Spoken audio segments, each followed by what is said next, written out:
प्रदेश के एक छोटे से गांव देवपुर में रमेश नाम का एक मशहूर बावर्ची रहता था। उसका एक छोटा सा ढाबा था जिसका नाम था रॉयल मटन हाउस। ढाबा छोटा जरूर था, लेकिन वहां सुबह से शाम तक ग्राहकों की भीड़ लगी रहती थी। उसकी ढाबे की सबसे बड़ी पहचान उसकी 220 रुपए में अनलिमिटेड मटन, जितना चाहो उतना खाओ। उसकी ढाबे के ठीक सामने एक मटन ढाबा था जिसका मालिक था बलराम। बलराम का मटन भी बहुत स्वादिष्ट था, लेकिन रमेश की अनलिमिटेड ऑफर की वजह से उसके ढाबे पर बहुत कम ग्राहक आते थे। एक दिन पास के गांव से दो आदमी वहां से गुजरते हैं और एक आदमी की नजर रमेश की ढाबे का बोर्ड पर जाती है। अरे बिरजू, वो देख, उस ढाबे के बोर्ड पे क्या लिखा है? 220 रुपए में अनलिमिटेड मटन। अगर ये बात सही है तो आज मजा आ जाएगा। कम से कम 5 प्लेट तो मैं अकेला खत्म कर दूंगा।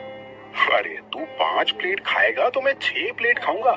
आज इस ढाबे वाले को पता चल जाएगा कि असली भूख किसे कहते हैं। मोहन, ध्यान से देखना। अगर ये दोनों सच में 5-6 प्लेट खा गए तो मैं आज से मटन बनाना छोड़ दूंगा। लेकिन अगर ये भी बाकी लोगों की तरह एक प्लेट से ज्यादा नहीं खाए तो समझ लेना कि रमेश के इस अनलिमिटेड ऑफर के पीछे जरूर कोई चाल है। करीब 20 मिनट बाद वो दोनों आदमी बाहर निकले और पहला आदमी पेट पकड़कर बोला, बिरजू, मुझे एक बात समझ नहीं आ रही है। मुझे बहुत भूख लगी थी, फिर पता नहीं क्यों मेरा पेट 2 रोटी के बाद ही भर गया। ऐसा लग रहा है जैसे पूरा बकरा अकेले खा लिया हो। उसकी बातों से दूसरा आदमी भी हैरानी से बोला, मुझे तो खुद समझ नहीं आया। अंदर जाते समय लग रहा था 6 प्लेट खाऊंगा, लेकिन सिर्फ 2 रोटी और थोड़ा सा मटन खाने के बाद ही पेट भर गया। इतना बोलकर दोनों अपने रास्ते निकल गए, लेकिन बलराम उन दोनों आदमी की बातों को ध्यान से सुन रहा था। उसका शक अब यकीन में बदलने लगा था। मोहन, ये तीसरा आदमी है जिसने यही बात कही है। हर ग्राहक बाहर निकलकर यही बोलता है कि 2 रोटी के बाद ही पेट भर गया। आखिर ऐसा कैसे हो सकता है? मालिक, मुझे भी यही बात अजीब लगती है। पूरे गांव में किसी ने आज तक उसके यहाँ तीसरी बार रोटी नहीं मांगी। बलराम कुछ सोच ही रहा था कि तभी गांव का कसाई करीम वहां से गुजर रहा था। करीम को देखते ही बलराम ने उसे आवाज दी, अरे करीम भाई, जरा इधर आना, एक बात पूछनी थी। पूछो बलराम, क्या बात है? तुम पूरे गांव में मटन सप्लाई करते हो ना? सच सच बताओ, रमेश रोज तुमसे कितना मटन खरीदता है?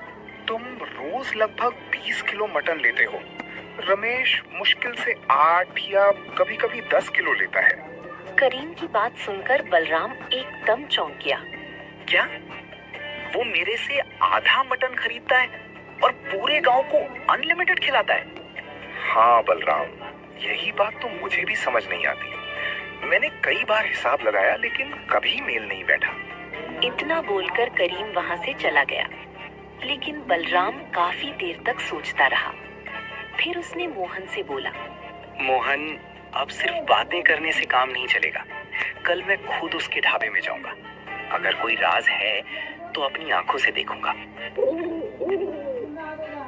अगली सुबह बलराम रमेश के ढाबे पर पहुंच गया। रमेश उसे देखते ही हैरानी से बोला, अरे बलराम, आज अचानक मेरे ढाबे पे कैसे आना हुआ? हाँ भाई, सुना है तुम्हारा 220 रुपए में अनलिमिटेड मटन बहुत ज्यादा स्वादिष्ट होता है, इसीलिए मैं भी आ गया तुम्हारे मटन का स्वाद लेने। हाँ हाँ, क्यों नहीं, आओ बैठो। आज तुम्हें ऐसा मटन खिलाऊंगा कि बार बार यहीं आने का मन करेगा। बलराम चुपचाप एक टेबल पे बैठ गया। कुछ ही देर में रमेश बड़ी थाली लेकर आया। उसने 2 गर्मा गर्म रोटियां, मटन और 1 कटोरी ग्रेवी सामने रख दी। तभी बलराम ने गौर किया कि रमेश बार बार रोटी की तरफ ज्यादा ध्यान दे रहा था, मटन की तरफ कम। वो मन ही मन बोला, अजीब बात है, अनलिमिटेड मटन का इतना प्रचार है, लेकिन इसकी नजर बार बार रोटी पर क्यों जा रही है? फिर बलराम पहली रोटी खत्म की, फिर दूसरी भी खत्म कर दी, और जैसे ही तीसरी रोटी मांगने ही वाला था कि रमेश मुस्कुराते हुए बोला, कैसा लगा बलराम?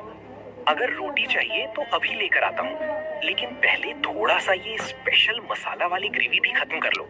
असली स्वाद उसी में है। बलराम ने उस ग्रेवी की तरफ देखा और पहली बार उसके मन में एक नया सवाल पैदा हुआ। ये रमेश आखिर हर ग्राहक को तीसरी रोटी से पहले यही ग्रेवी खत्म करने के लिए क्यों कहता है? भाई, ग्रेवी बाद में भी खा लूंगा, पहले 2 रोटी और ले आओ। आज तो पेट भरकर मटन खाने आया हूँ। अगर ग्रेवी अभी खत्म कर ली तो मटन का मजा कम हो जाएगा। रमेश एक पल के लिए चुप हो गया, फिर मुस्कुराकर बोला, बलराम, हमारे यहाँ ज्यादातर ग्राहक पहले ग्रेवी खत्म करते हैं, फिर रोटी खाते हैं, तभी असली स्वाद आता है। तुम भी एक बार वैसे ही खाकर देखो। आखिरकार रमेश के बार बार कहने पर बलराम ने उस ग्रेवी को खा लिया। लेकिन जैसे ही उसने उस ग्रेवी को खाया, उसे अचानक लगा कि उसका पेट पहले से ज्यादा भारी हो गया है। ये क्या? अभी तो मैं आराम से 4-5 रोटी खा सकता था, लेकिन ये ग्रेवी खाते ही ऐसा क्यों लग रहा है कि अब और नहीं खाया जाएगा? बलराम को ये समझ नहीं आया कि आखिर ये कैसे हुआ। फिर बलराम ने पैसे देकर बाहर निकल आया। सड़क पार करते ही मोहन ने बोला, मालिक, क्या हुआ? आपने तो कहा था आज सारा राज लेकर लौटेंगे। मोहन की बात सुनकर बलराम कुछ देर तक चुप रहा, फिर धीरे से बोला, मोहन, राज तो नहीं मिला, लेकिन पहला सुराग जरूर मिल गया। रमेश हर ग्राहक को तीसरी रोटी से पहले ज्यादा ग्रेवी खाने के लिए जरूर कहता है। मुझे लगता है खेल मटन में नहीं, उस ग्रेवी में है। तो मालिक, क्या वो ग्रेवी में कुछ मिलाता होगा? अभी कुछ कहना सही नहीं होगा मोहन, पहले सबूत चाहिए। सिर्फ शक के आधार पर हम किसी पर आरोप नहीं लगा सकते। वो दोनों बातें कर ही रही थी, तभी गांव का डाकिया वहां आया। बलराम ने उसे रोक लिया और बोला, रामू भाई, पिछले हफ्ते तुम भी रमेश के यहाँ अनलिमिटेड मटन खाने गए थे ना? हाँ, गया था भाई, बहुत स्वादिष्ट थाली थी। रामू, एक बात याद करके बताओ, रमेश ने खाना खाते समय तुमसे कुछ कहा था? बलराम की बात सुनकर रामू कुछ पल सोचता रहा, फिर बोला, हाँ, बलराम रमेश बार बार यही कह रहा था कि पहले ग्रेवी खत्म करो, फिर रोटी लेना। मैंने भी उसकी बात मान ली थी। उसके बाद 2 रोटी में ही पेट भर गया। इतना बोलकर रामू आगे बढ़ गया। उसके जाते ही बलराम ने मोहन की तरफ देखा। अब दोनों का शक यकीन में बदलने लगा था। शाम तक दोनों गांव के 8-10 लोगों से यही सवाल पूछा। हैरानी की बात ये थी, हर आदमी ने एक ही जवाब दिया। रमेश हर बार पहले ग्रेवी खत्म करने के लिए कहता था। अब बलराम का शक और मजबूत हो गया। रात को ढाबा बंद होने के बाद बलराम ने मोहन से कहा, मोहन, कल हम आखिरी बार उसकी परीक्षा लेंगे। अगर मेरा अंदाजा सही निकला तो पूरा गांव सच्चाई अपनी आंखों से देखेगा। मोहन उत्सुक होकर बोला, आप क्या करने वाले हैं मालिक? फिर बलराम ने अपनी सारी योजना मोहन को बताया। बलराम का योजना सुनते ही मोहन की आंखों में चमक आ गई। अरे वाह मालिक, आपका आइडिया तो कमाल का है। इससे रमेश का अनलिमिटेड मटन राज सबके सामने आ जाएगा। अगली सुबह 2 मजदूर सीधे रमेश के ढाबे पर पहुंचे। रमेश ने हमेशा की तरह मुस्कुराकर उनका स्वागत किया। आइए भाइयों, पेट भर कर मटन खाइए, जितना मन करे उतना मिलेगा। कुछ ही देर में दोनों के सामने थालियां रख दी गईं। जैसे ही रमेश रसोई की तरफ गया, उन दोनों मजदूरों ने ग्रेवी का कटोरा एक तरफ सरका दिया और सीधे रोटी के साथ मटन खाना शुरू कर दिया। पहली 2 रोटियां खत्म हो गई, फिर तीसरी, फिर चौथी, फिर 5वीं, और देखते ही देखते उन दोनों ने 10 रोटी खा लिया। तभी रमेश का नौकर उन दोनों मजदूर को इतनी रोटी खाते देखकर भागता हुआ रमेश के पास पहुंचा। मालिक, आज तो गड़बड़ हो गई। वो दोनों आदमी लगातार रोटी और मटन खा रहे हैं, लेकिन ग्रेवी को हाथ तक नहीं लगा रहे। नौकर की बात सुनते रमेश घबराकर उनकी मेज की तरफ दौड़ा। दोनों मजदूरों के सामने ग्रेवी के कटोरे वैसे ही भरे पड़े थे और रोटी की दूसरी टोकरी खाली हो चुकी थी। वो मन ही मन सोचने लगा, अरे इन लोगों ने ग्रेवी नहीं खाई। उसी समय सड़क के उस पार खड़ा बलराम ये सब देख रहा था। उसने मोहन से मुस्कुराकर कहा, मोहन, अब राज ज्यादा देर तक छिप नहीं सकता। आज या तो रमेश खुद सच बताएगा या पूरा गांव उससे सच बुलवाएगा। इधर रमेश उन दोनों मजदूर से परेशान हो चुका था। आखिरकार उनसे बोल ही दिया। भाइयों, लगता है आप दोनों को मेरी स्पेशल ग्रेवी पसंद नहीं आई। पहले उसे खत्म कर लीजिए, फिर जितनी रोटी और मटन चाहिए मैं खुद ला कर दूंगा। रमेश की बात सुनकर पहला मजदूर ने चालाकी से बोला, भैया ग्रेवी बाद में भी खा लेंगे, पहले मटन और रोटी खत्म कर लेने दीजिए। सुबह से मजदूरी करने गए थे, बहुत भूख लगी है। अब रमेश के माथे पर पसीना आ गया। उसी समय बलराम गांव के मुखिया और कुछ लोगों के साथ ढाबे के अंदर आ गया और मुस्कुराते हुए बोला, क्या बात है रमेश, आज तुम्हारे ग्राहक 2 रोटी में उठ क्यों नहीं रहे? आज तो 5-5 रोटियां खा चुके हैं। ढाबे में बैठे बाकी ग्राहक भी खड़े हो गए।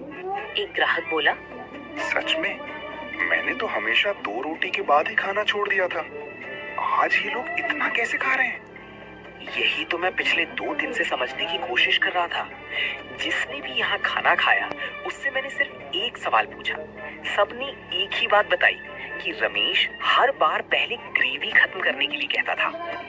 बलराम की बात सुनकर रमेश चुपचाप सिर झुकाकर खड़ा रहा। बलराम ने आगे कहा, आज मैंने इन दोनों से सिर्फ इतना कहा था कि पहले ग्रेवी मत खाना, पहले रोटी और मटन खाना, और देख लो आज ये पहले से 2 गुना खा रहे हैं। अब तुम ही बताओ, आखिर इस ग्रेवी का राज क्या है? बलराम की बातों से पूरा ढाबा शांत हो गया। फिर हैं का मुखिया बोले, रमेश अगर तुम ईमानदारी से कारोबार करते हो तो सबके सामने सच बता दो, आखिर इस ग्रेवी में ऐसा क्या है? मुखिया की बात सुनकर रमेश कुछ देर सोचता रहा, फिर धीरे से बोला, मुखिया जी, मैंने किसी जहरीली चीज का इस्तेमाल नहीं किया। मैं ग्रेवी में बहुत ज्यादा मात्रा में बेसन, उबले हुए आलू का पेस्ट और दलिया का बारीक पेस्ट मिलाता था। ये तीनों चीजें मसालों में बिल्कुल घुल जाती थी। स्वाद भी वही रहता था, लेकिन ग्रेवी बहुत भारी हो जाती थी। ग्राहक जब उसे ज्यादा खाते थे तो उनका पेट जल्दी भर जाता था। उन्हें लगता था कि मटन से पेट भर गया, जबकि असल में उनका पेट ग्रेवी से भर चुका होता था। उसकी बात सुनकर पूरे ढाबे में हलचल मच गई। एक ग्राहक गुस्से में बोला, मतलब हम अनलिमिटेड मटन समझकर आते थे, लेकिन पहले ही हमारा पेट भर दिया जाता था। मुझसे गलती हो गई, मैं सिर्फ अपने ढाबे को मशहूर बनाना चाहता था।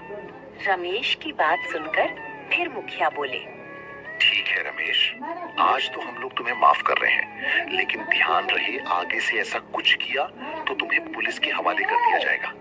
दोस्तों, व्यापार स्वाद से नहीं भरोसे से चलता है।